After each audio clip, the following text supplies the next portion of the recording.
everybody. Hello. Good morning, good afternoon, or good evening, depending on where you are.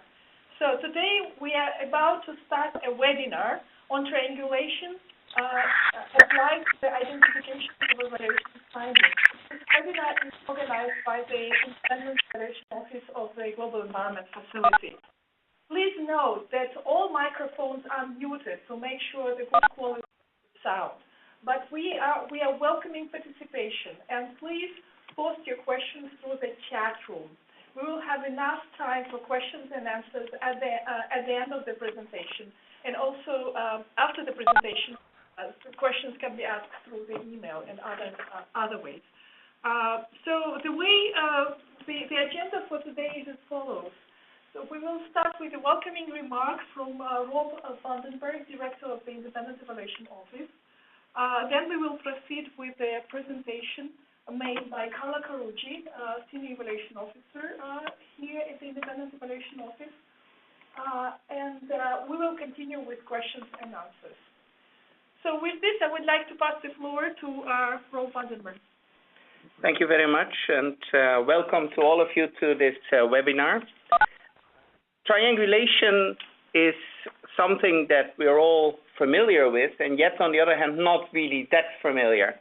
It's something that we tend to say that we do without really formalizing how we do it, without thinking through whether we get the most out of it, so to say.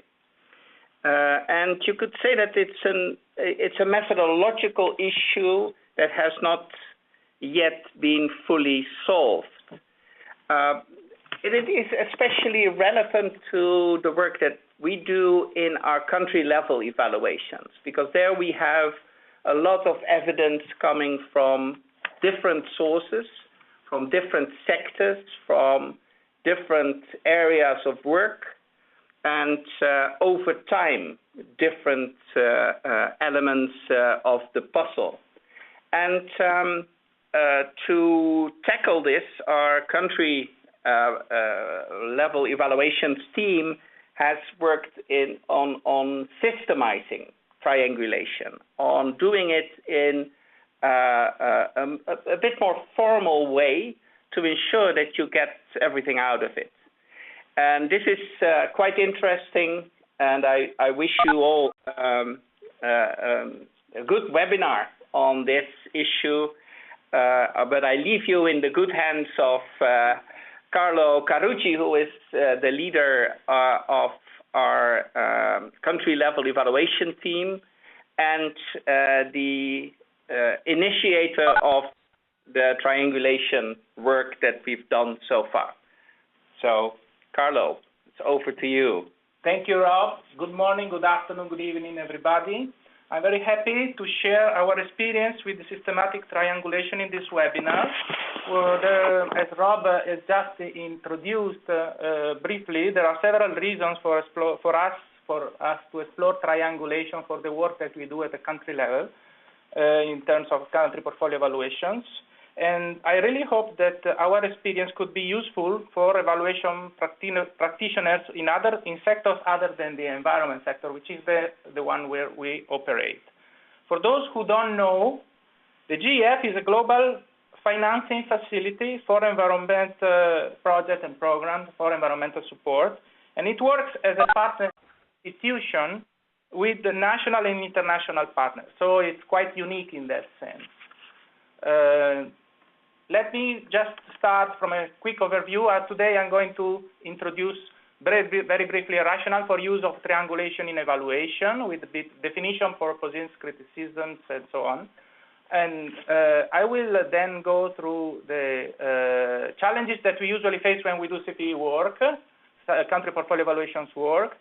I will then explain the systematic triangulation procedures we elaborated in the office to address those challenges, and then I will show quickly the results of the application of the systematic triangulation in 9 evaluations to date, and I will close the presentation with an example from an evaluation conducted in the Pacific region. So let's go to the first section, the rationale for using triangulation in evaluation.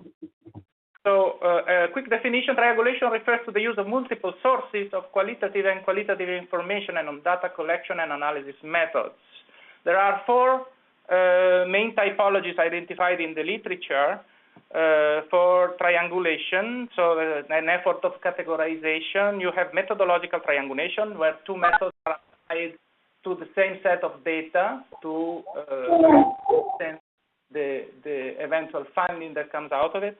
You have data triangulation, self-explanatory. Observer triangulation, when different observers look at the same data set with the same method. And theoretical triangulation. In the literature, the methodological data and theoretical triangulation typologies are most commonly found, and less common is observer triangulation. So the literature also shows that the main purposes for conducting triangulation are for validating the results of a study, or the main purpose of deepening and widening one's understanding and insight in the study results. Having said that, you have also to be aware of the main criticisms that are brought and are found in the literature on using triangulation.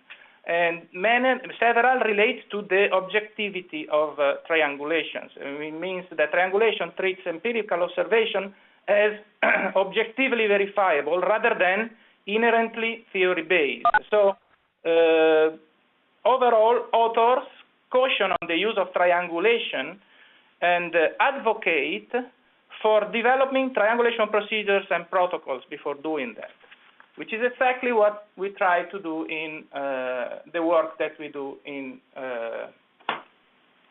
country portfolio evaluations in the GEF evaluation office. So, that as far as research is concerned. As far as evaluation is concerned, methodological triangulation is the most commonly used, especially in situation of unreliability and scarcity of data, which is a situation we face quite often in the environment sector.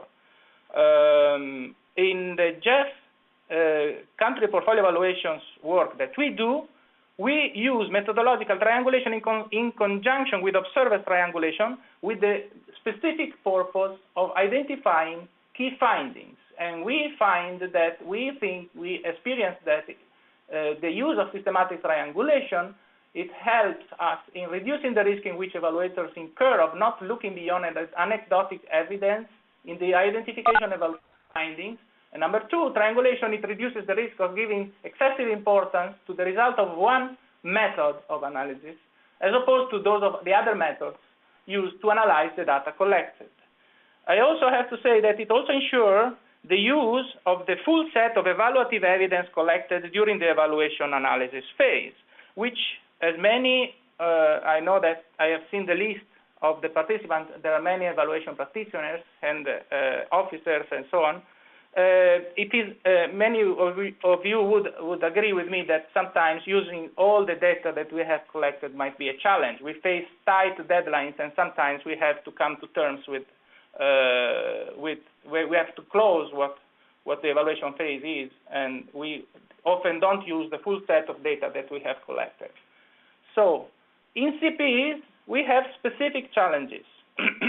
First of all, in the GEF, which is, as I said, a partnership institution operating in multilateral international environment sector since 20 years, the GEF has not, until recently, established country program objectives and indicators. It has done it only recently, with the introduction of the so-called national portfolio formulation exercise, where basically the countries participating in the GEF, they can decide on how to prioritize the projects in their own portfolio, national portfolio. So that's the first challenge.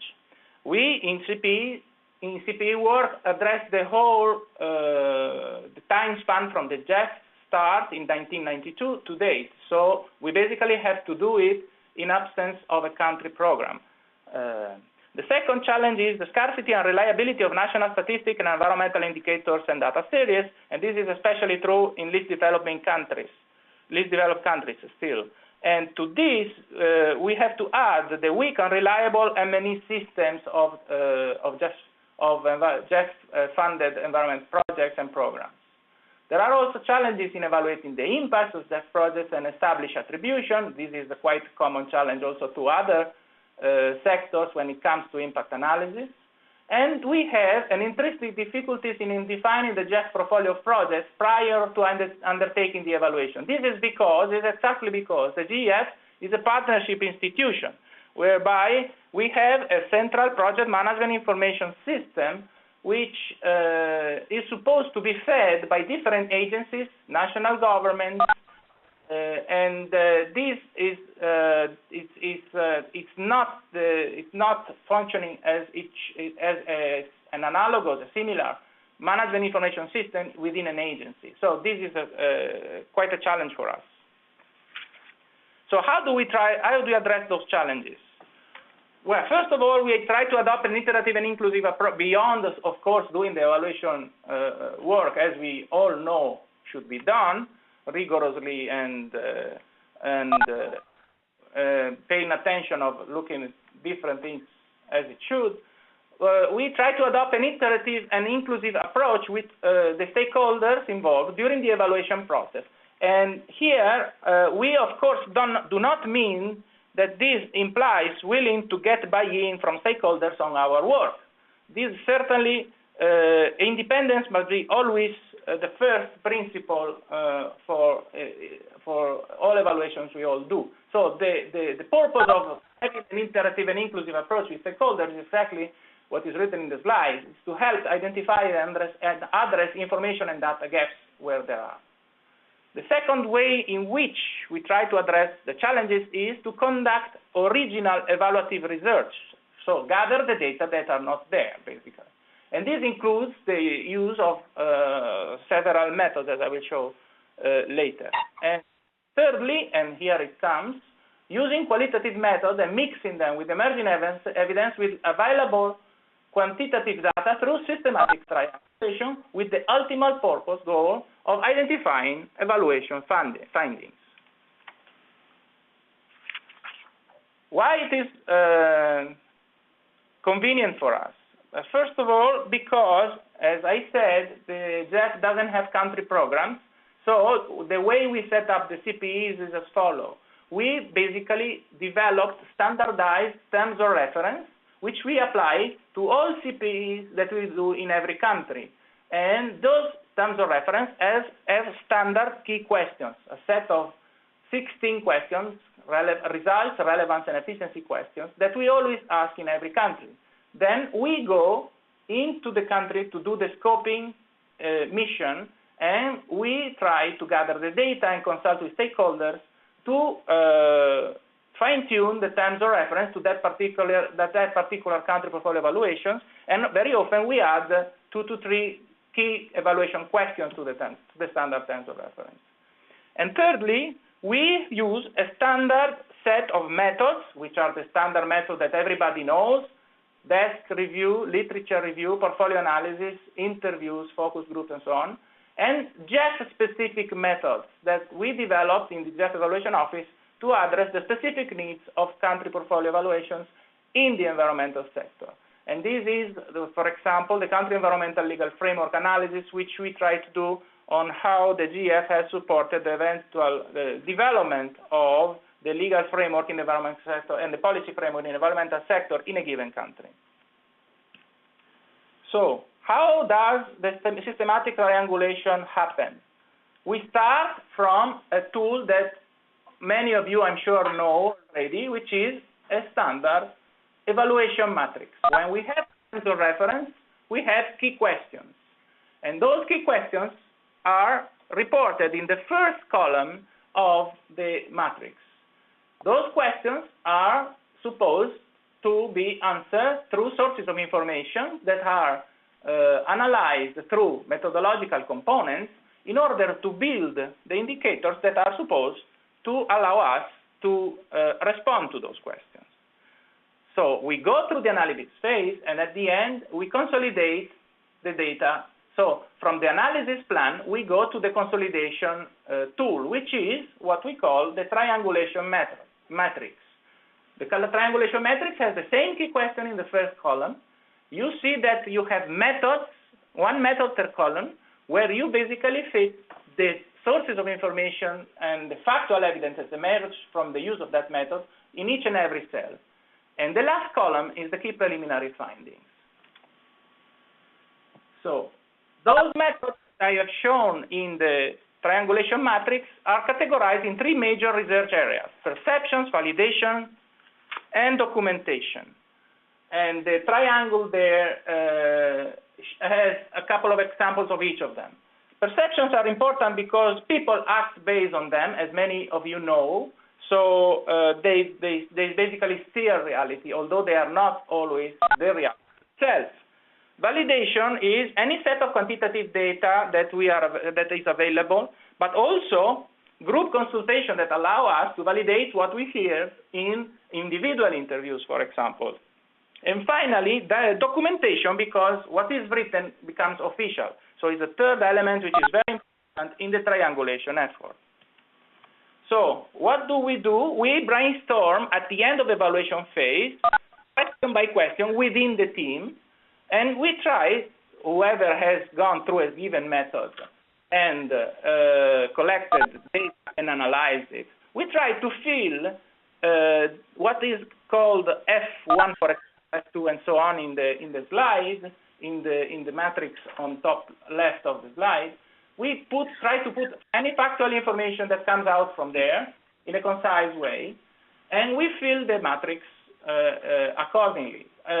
One thing that I haven't said is that this happens after some background work, which is basically from the initial evaluation matrix, we map which method was supposed to answer to which question before filling in together with the team in the brainstorming session. And that's why you see that F1, 2, and so on are in certain cells and not in others. So after having done that, which is quite an intense exercise, lasting a couple of days, and quite rather intense, as I said, we have cases whereby our evaluation matrix, which was our analysis plan, was basically not feasible, completely feasible. So you have cases where a given question is answered only by one finding, for example. And sometimes this finding is not sufficient to produce a key preliminary finding. Most of the times we have at least 2 to 3 findings that allow us to triangulate and to come to a key preliminary finding. And you have key PF 1 and 2, for example, in the slide. There are other cases where you have findings that are diverging from the result of one method to the result of the other method. And these cases also need treatment and further analysis. So what do we do at the end of the brainstorming session? We focus on, well, first of all, we have the key findings which are strong enough to be brought forward. And secondly, we try to brainstorm again to see what other methods and what other sources of information we can explore to fill the gaps in the case of insufficient evidence, or to resolve the contradiction of the divergence which we have identified in other cases. So, as I said, that's exactly what I said. What we do after the triangulation brainstorming session, we are not yet at the end, so we basically go back and gather additional data gathering. And we try to come up with the missing findings as much as we can.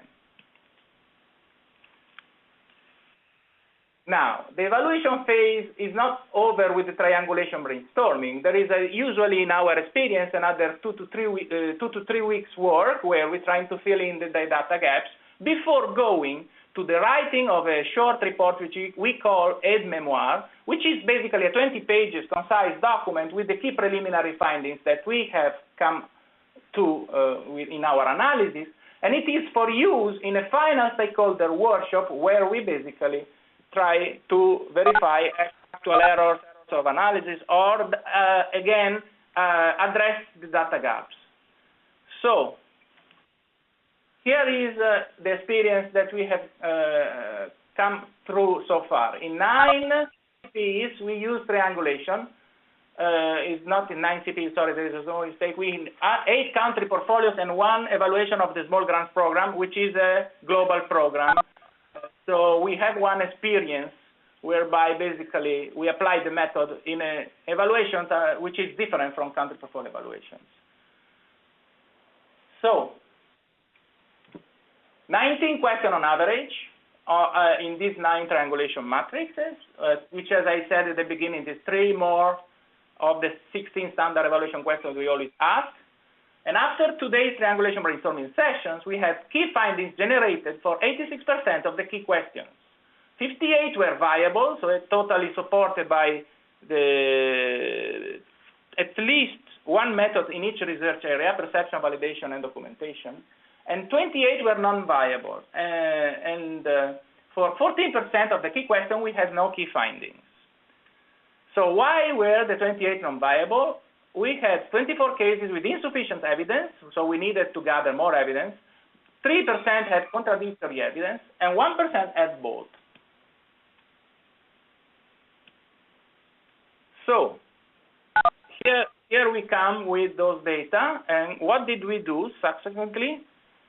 We did further data gathering for both the non-viable key findings and the no key findings, and we came up with resolving 35% of these 42, and then we still remained with 7% of unresolved questions, let's say, and findings. So what we did, we used the 93% to write our aide-memoire, and we went in the workshop discussion to do again data gathering to try to resolve the remaining 7% of questions.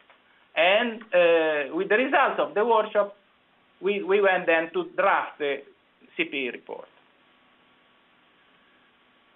I'd like to conclude, there's already 20 minutes, I want to leave a space for a question and answer session, with an example from one of the 9 evaluations in which we applied the method so far, which is the Vanuatu and spread portfolio evaluation. Basically, we had 14 preliminary findings against 15 key evaluation questions. Those findings were consolidated in 11 final key findings through vertical triangulation. Vertical triangulation is one result of our experience. We found out, because we triangulate horizontally question by question, we found out using the method that oftentimes we had cases where a partial response from one finding related to one question was possible to be used to contribute to the answer of another question on the same issue. So, for example, when we look at country ownership under the relevance question set, we are able to use that particular piece of evidence in explaining the results that we had at country level. So that's what we call now vertical triangulation. So out of 4 of 5 key findings on effectiveness result in the portfolio evaluation of Vanuatu and SPREP were consistently confirmed by more than 3 methods, and at least 1 method for each method category. 1 of 3 key findings on relevance, weak country ownership, here is an example, emerged during interviews, key informant interviews, needed more analysis, and deeper document review later confirmed weak ownership, especially in Vanuatu, with one exception of enabling activities, which is one modality of the GEF support. Just the GEF has enabling activities, it has medium-sized projects and full-size projects.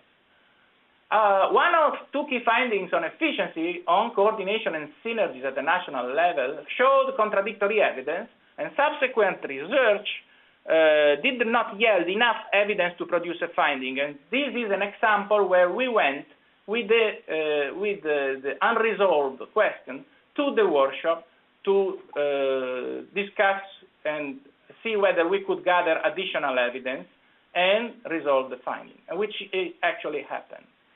I would like to stop here, and I would be most happy to answer your question. Before answering, let me introduce. I'm here with Simon Blower.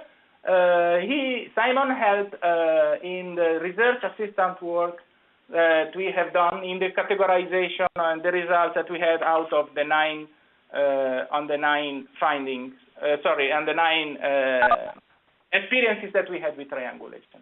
So thank you very much. So looking forward to hear from you, and happy to provide any other information or explanation that any of you may have.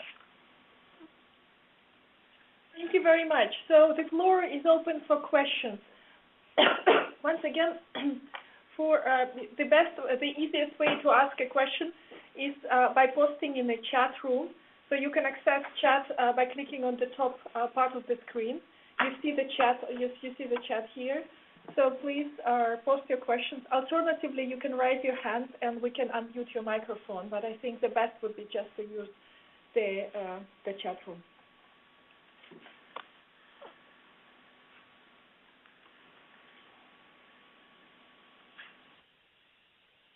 While we are waiting for questions, Carlo, so I have a question.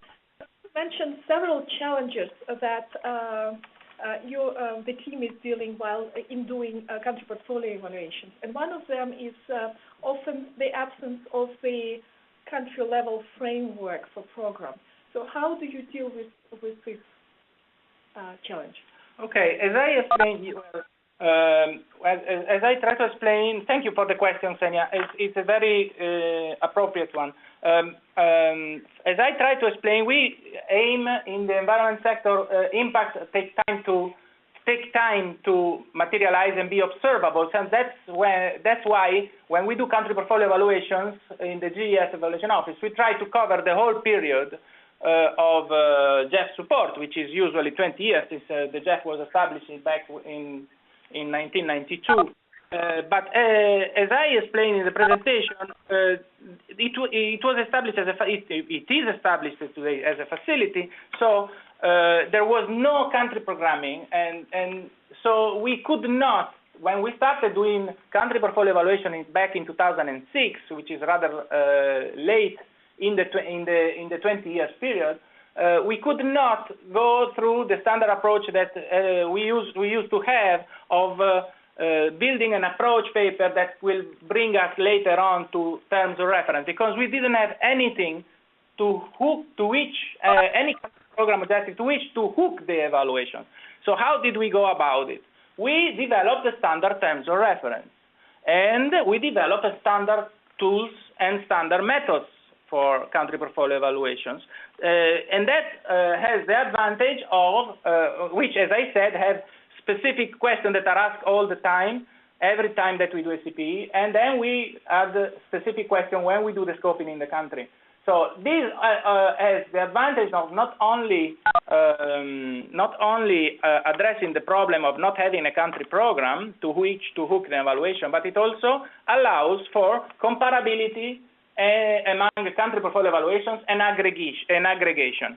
And in this situation, the use of systematic triangulation, which is a standard procedure at the end of the evaluation phase, that looks at the same structure of evaluation structure with the same methods, with the same questions, and very often with similar indicators and different sources of information, of course, it's very convenient for us.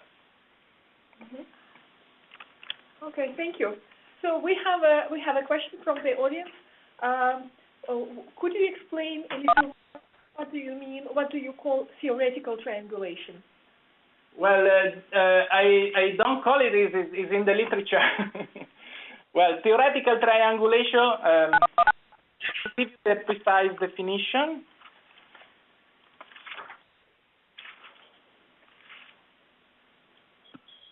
Theoretical triangulation involves the use of more than one theoretical scheme in the interpretation of the phenomenon under study. We don't do it in evaluation. Who's the author that came up with the 4 categories of triangulation color? Who was the author that came up with the 4 categories? The author that came up with the 4 categories is Denzing in 1978. For those questions on the literature, we are trying to work at documenting our experience, and we hope to make something written available in the near future, on which we will keep you informed on this. And in that piece of work, all the literature references that I just mentioned very, very quickly will be found.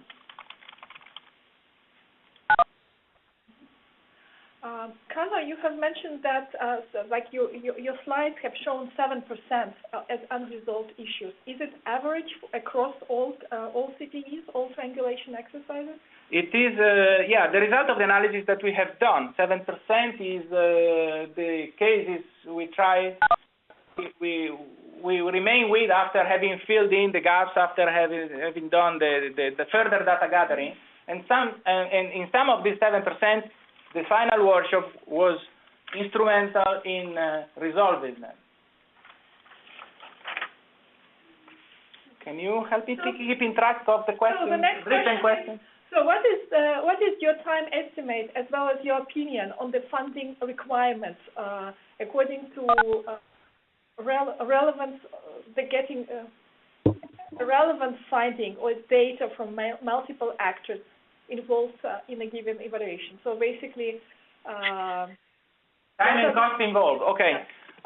Well, that's a very interesting question. We really have to struggle with resources when we do evaluations, and this is a common challenge, I think.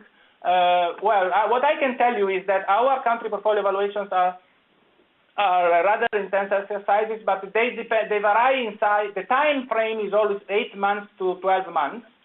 And we go to the countries an average of 3-4 times on pre-evaluation, then on scoping, then at the end of evaluation phase to do the triangulation brainstorming with the evaluation team, which is most often national, and then we go back to the country 1 month later on for the stakeholder consultation workshop.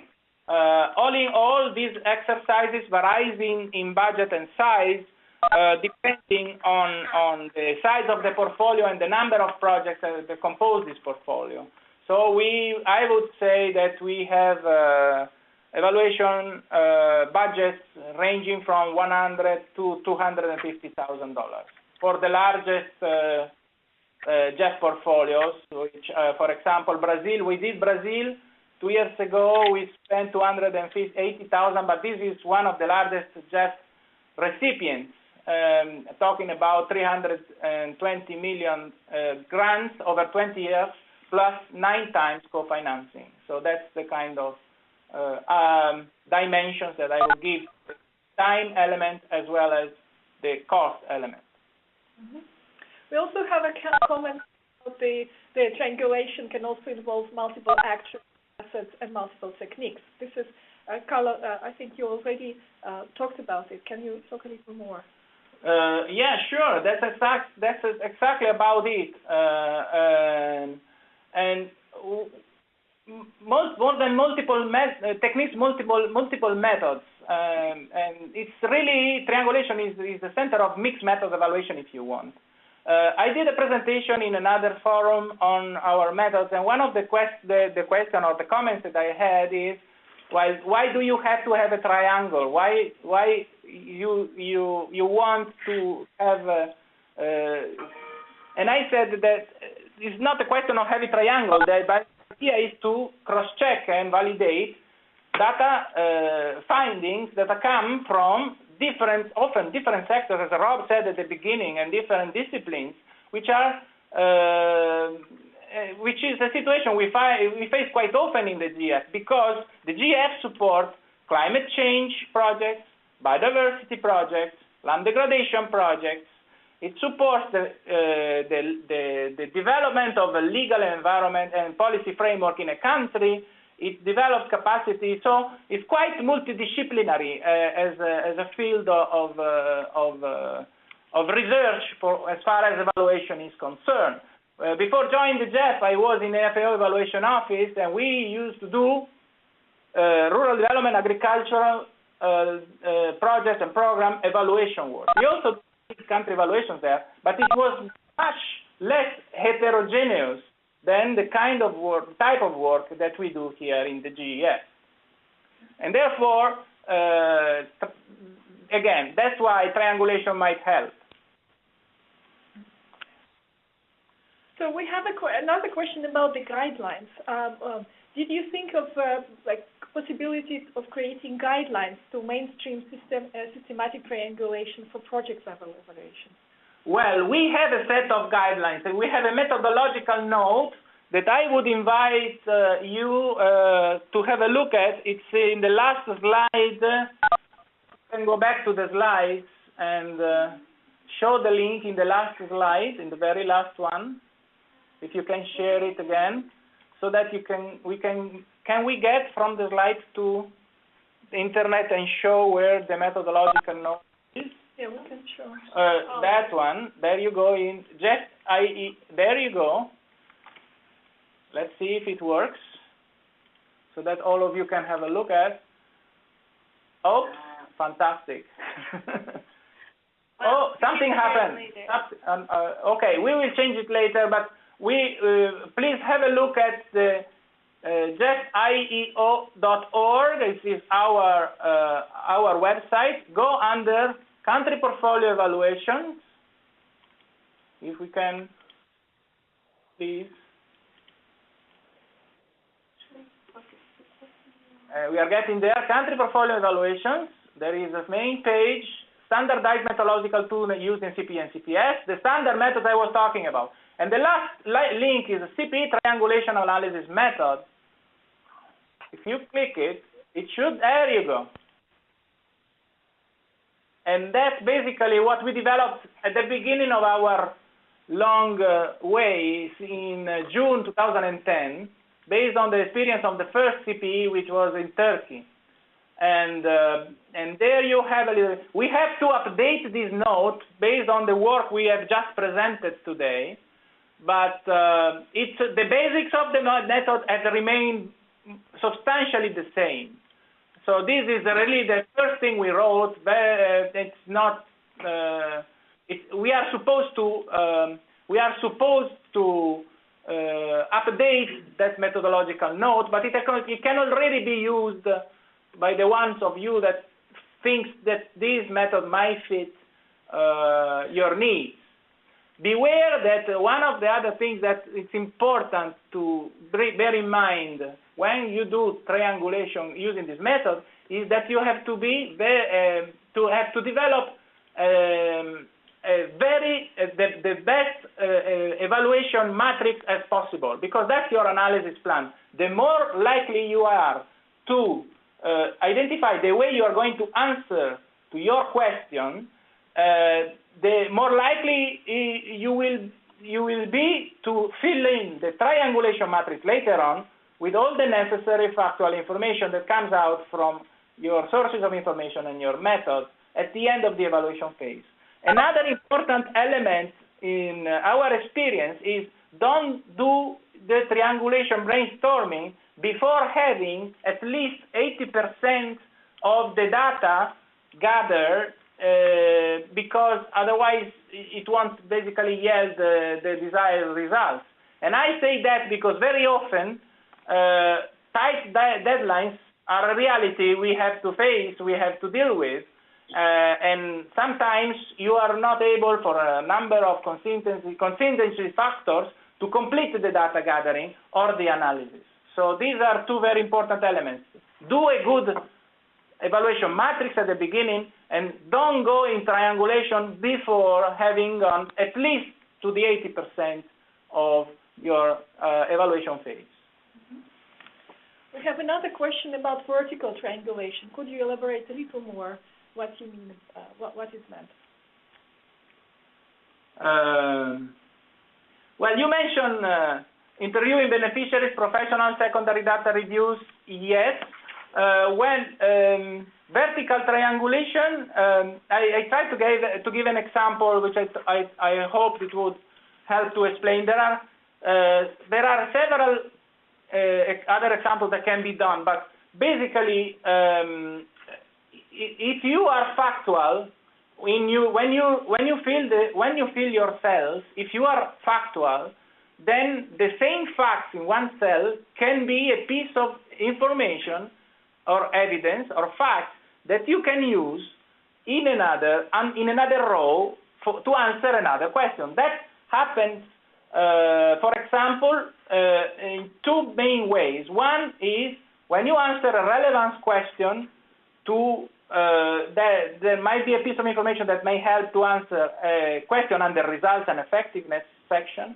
And also the other way is when an efficiency section can provide a piece of information that helps answer a result question.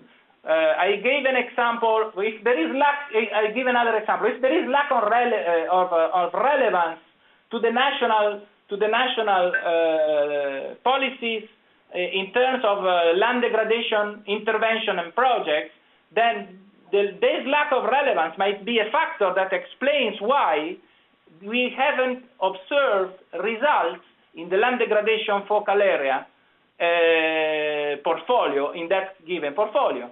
Similarly, when you have inefficiency in the project cycle and you have long times for approval of projects, then you might see that this might be a factor that contributes to weak or insufficient results in any of the focal areas that you have in the first section, which on aggregate results and effects. So in those cases, we try to consolidate the key finding that comes out because they speak to each other. So we don't go very rigidly. We have 16, 19, 18 evaluation questions. We come with 18, 19 findings. So there is a little bit of refinement and consolidation when we write the aide-memoire already. And that's where vertical triangulation happens. Thank you. We have a question from the from one of our colleagues, Joshua Smith. Hi, Carlo. Sorry I missed the beginning of your presentation, so this is covered. My apologies. Can you talk a little bit about what level of confidence you're looking for when you talk about resolving a question with the triangulation method? Is it similar to statistical confidence intervals, 95, those kinds of things? Or okay. Okay, so this is a very good question. Thanks, Josh. Triangulation is a mixed method analysis procedure. It is not quantitative. It uses quantitative information, and this quantitative information that may come out from portfolio analysis, environmental trends, and data that are eventually available in a given evaluation in a given country, it's used as much as possible. That's where you can talk about those kind of confidence level, 95, 90, 99% confidence level. But what we have done in terms of analysis is a simple counting, so a descriptive statistic based on 9 evaluations on an average of 19 key evaluation questions. So I don't think that for the small number, and as well as for the fact that we are talking about mixing qualitative with quantitative facts and findings, it's worth it getting to the level of statistical analysis that you usually go when you have more numbers and you base your analysis on quantitative information only.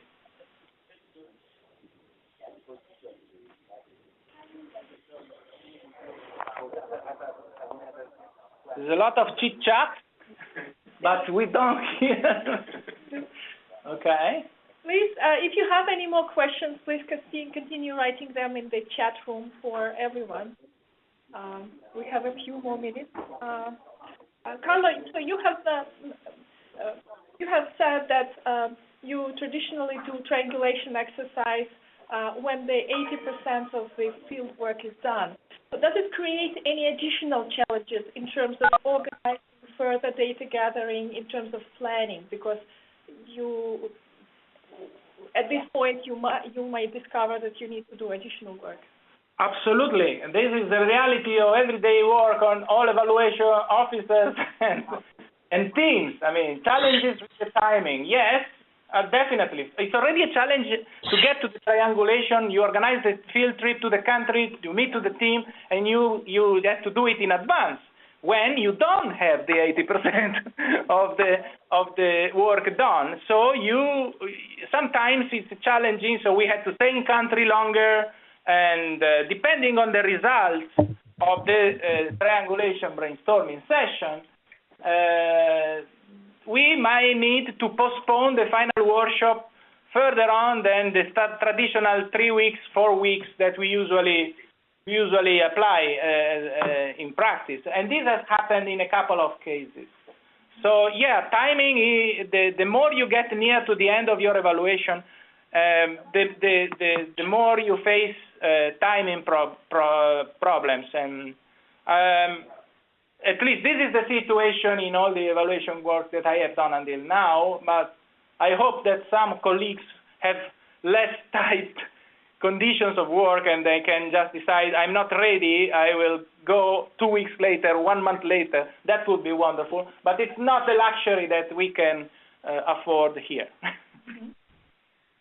We have another question. How do you address the question of attribution on project and program level? Well, we aim at attribution, but we don't shoot for it. And in our standard terms of reference, aware of the complexity and the difficulty and the scarcity of data that we have, we aim at assessing contribution of the GEF.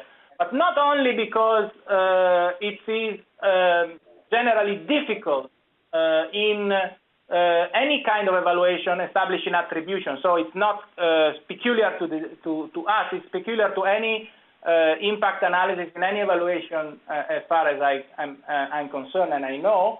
But also because I want to recall that the GEF operates in very many different areas, not necessarily related one to the other, and we have to evaluate all of it in terms of evaluation. And in the environment sector, it's good to have an institutions like the GEF which operates based on partnership, because the environment is a matter for all the partners, national level, academia, civil service, international funding, donors, community, private sector, NGOs, and so on. So this is good, but it creates, inevitably, it creates challenges when it comes to establishing attribution, even more than in other sectors.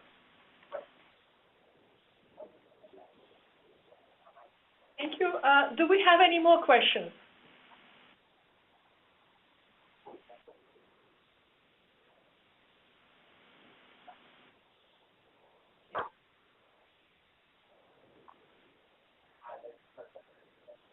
Anybody shocked by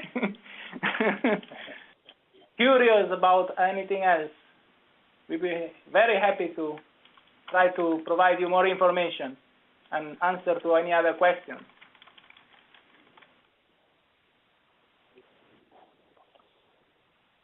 Is there any, okay, we have, okay, one question coming up. Okay. Looks like there is more yes. coming. More coming question, good. Too long type, I'm good now. I can unmute your microphone if it is okay. You should unmute now. Hello? Serge, your microphone is active. Okay, hello. Hello, Serge. Good afternoon. Okay, yeah, can you hear me? Yeah, can you get me? Yes, I can hear you. Good afternoon, and thanks so much. Fortunately, I was not there on time, but I catch up because I first go to the online and read the papers. And of course, I'm really interested about triangulation. You know, basically when you say that we talk about mixed methods, it involves triangulation somehow. Yes. And then that's why my first comment was like, triangulation also goes beyond getting involved multiple researchers or actors, like getting their insights and their opinions. either for a plan evaluation or also for a, let's say, an impact evaluation. Absolutely. We also take into account the methods, because the methods, there are so many depending to the type of evaluation you're going to conduct. Like environmental evaluation, they have some context. For the evaluation, poverty evaluations, and then finally the techniques. So that's why from your presentations, which is very, very interesting, I think when I ask you the time consumption, time constraint, and funding constraint, as you know, many commissioners always, till date, from my experience, rarely in practice pay more attention about the time and the funding. And I was even surprised, maybe also smiling when you said that for Brazil, in other case, you spent so impressive amount of money for this evaluation. So my question is it possible to extend all this to other GF evaluation around the world? Because as you know, time and funding constraints are very important to consider. Yeah. Well, it's a very good question. I mean, one of the purposes of having today's event and having gone into international conferences to present our experience is exactly to put our humble work at the disposal of whoever thinks it might be appropriate and useful. Now, you have to consider that we present a method which is tailored to the specific needs of our work in country portfolio evaluations, and we tested it in a different evaluation, which is the evaluation of a global program, the small grants program of the GF, with success. But this, I mean, does not mean that you can apply triangulation in any evaluation typology. For example, in the GF evaluation office, there is another stream evaluation work, what some of you may know, is the performance evaluations. This is very much based on aggregation of quantitative data and rating, of project level rating, and come out with portfolio information at the global portfolio level, focal area by focal area, and many other things that they do. And being essentially quantitative work, you don't even need to go through triangulation. So I'm pretty certain that the method can be adapted to the needs of other evaluation typologies, and I would be most happy if any of you wants to get in touch separately via email, and I will try to help out with tailoring for whatever needs you may have. Our method, our triangulation method. So please write to me, and we'll get in touch. We'll come back to you. Thanks. Okay, thank you so much. If there are no more questions, it looks like we have more. Mm-hmm.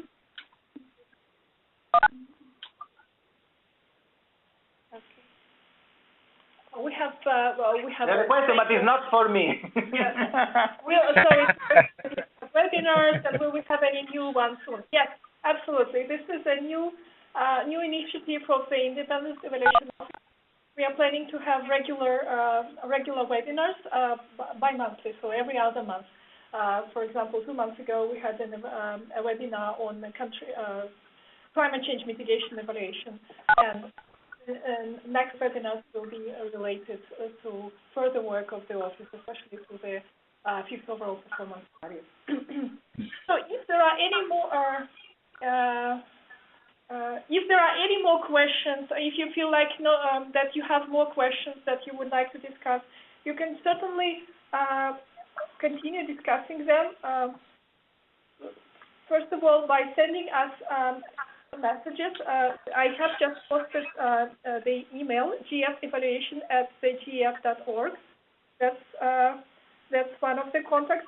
You can also continue discussing publicly through our Twitter feed, and this is GEF IEO _. So our handle is GEF IEO _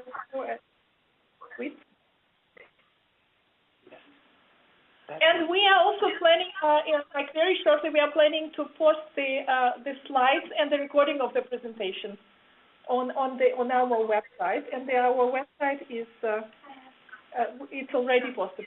Okay, thank you. Just posted the link, methodological note. Okay. Sure. Let's keep in touch. All right. Thank you so much. So thank you for participation in the webinar. And, we're looking forward to hear further from you. Further hear from you. Thank you. Bye. Bye.